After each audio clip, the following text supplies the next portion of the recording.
Asdiqa, salam alaikum, bonjour ou bonsoir les amis. J'espère que vous allez bien partout où vous vous trouvez. En tout cas, c'est ce que je vous souhaite. Et pour le meilleur de toutes les circonstances et de toutes les situations, bien sûr. Bienvenue sur votre chaîne Bled Mararibia qui attend comme toujours vos encouragements qui nous font bien sûr beaucoup de bien et dont nous avons bien besoin. Merci pour vos gentils compliments, pour vos précieux conseils, ainsi que pour vos compliments. Mais abonnez-vous pour rester tout simplement très informé à partir de votre chaîne. الأصدقاء نتمنى تكونوا بخير وعلى خير أينما كنتم. أهلا وسهلا بكم ومرحبا بكم في قناتكم. Cette séquence vidéo se consacre à cette crise qui n'en finit pas et qui s'installe dans la durée entre la France et le Maroc. À scruter tous les articles de presse française sur le Maroc qui se multiplient tous azimuts avec des angles d'attaque précis, très précis, portés par une certaine agressivité inédite. La conviction est là, décidément, elle s'installe.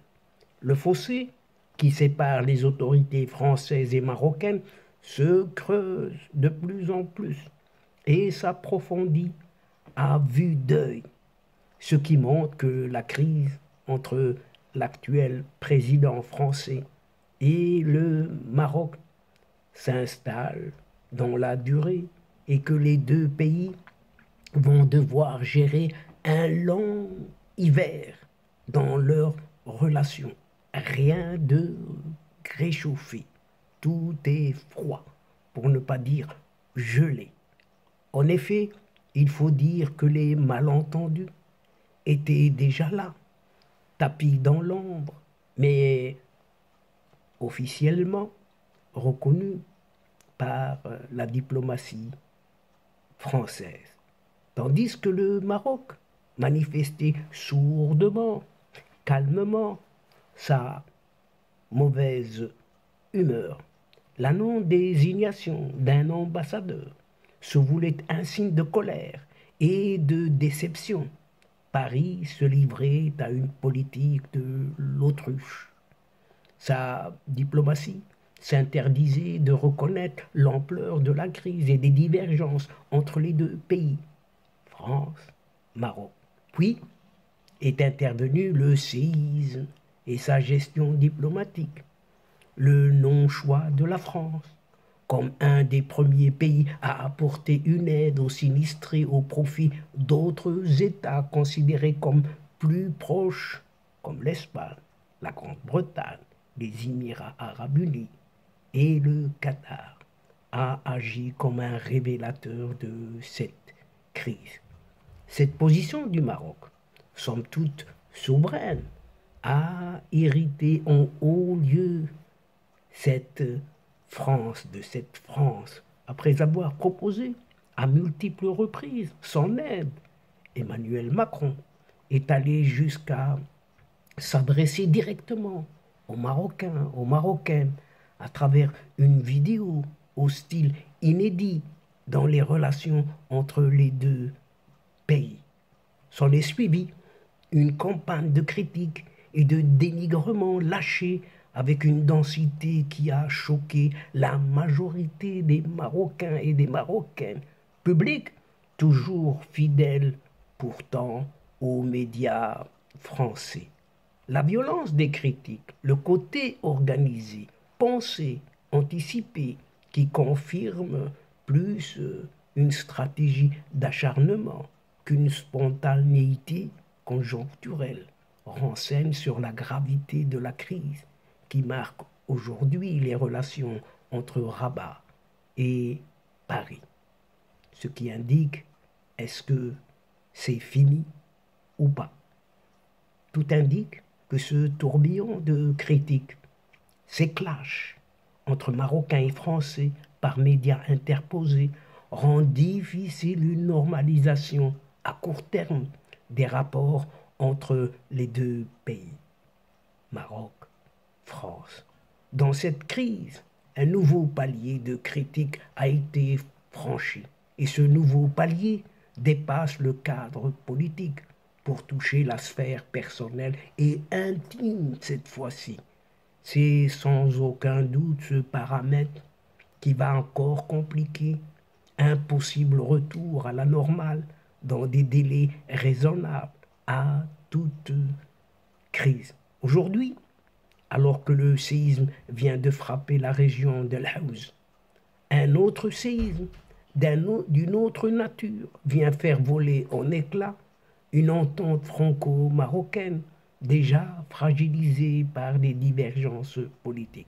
Aujourd'hui, les deux pays sont face à un énorme défi à double visage, ou encore s'accommoder de cet état de crise en attendant des jours meilleurs que seules des accélérations inattendues de l'histoire peuvent provoquer, ou prendre le taureau par les cornes et créer les conditions d'une vraie normalisation entre les deux pays, France, Maroc.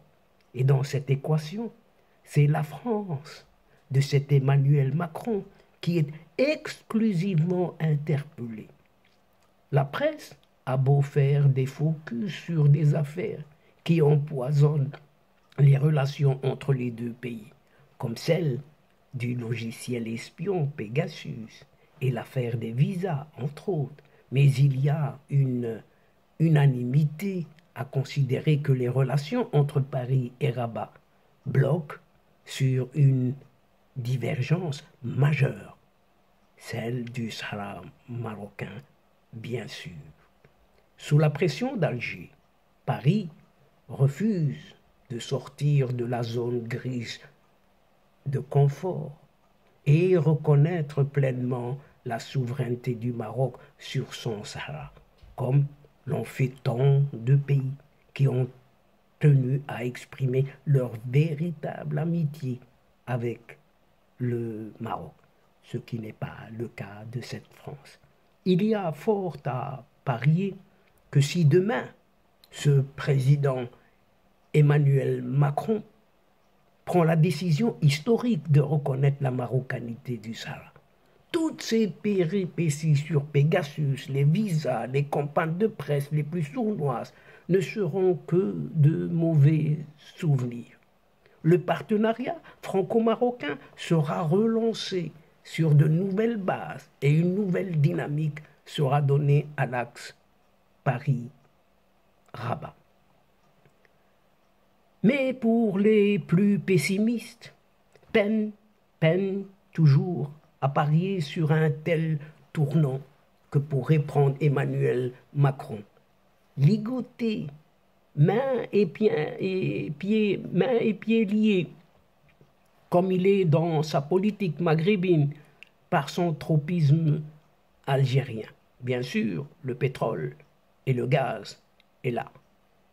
Pourtant, ces mêmes pessimistes affirment par ailleurs que dans ce bras de fer, le Maroc dispose de un élément, qui est tout simplement le temps. 2027, où le locataire de l'Élysée va forcément changer par la force des élections, comme on le sait. Les optimistes maintenant, eux, affirment au contraire qu'on n'est pas à l'abri d'un heureux accident de l'histoire, le fruit d'une possible inspiration de cet Emmanuel Macron sur le Sahara marocain, qui rabattrait les cartes et rendrait à la relation France-Maroc sa vocation et son dynamisme d'antan. La suite, c'est le futur et l'avenir qui nous le dira. Et donc, chers amis, c'est la fin de cette séquence. Et à une prochaine fois, Inch'Allah, on vous retrouvera avec un immense plaisir. Mais n'oubliez pas de vous abonner pour recevoir les toutes dernières infos de votre chaîne, tout en vous remerciant pour votre suivi. N'oubliez pas de partager partout où vous êtes. La chaîne a besoin de votre aide. الأصدقاء وصلنا إلى نهاية هذه الحلقة، وقبل موعد آخر للمرة القادمة إن شاء الله لا تنسوا الاشتراك لتصلكم الفيديوهات أخرى، ونشكركم كثير الشكر على مشاركتكم للمتابعة. Le moment est juste arrivé pour vous dire au revoir les amis et à la prochaine fois Inch'Allah. الأصدقاء السلام عليكم ورحمة الله وبركاته. مع السلامة.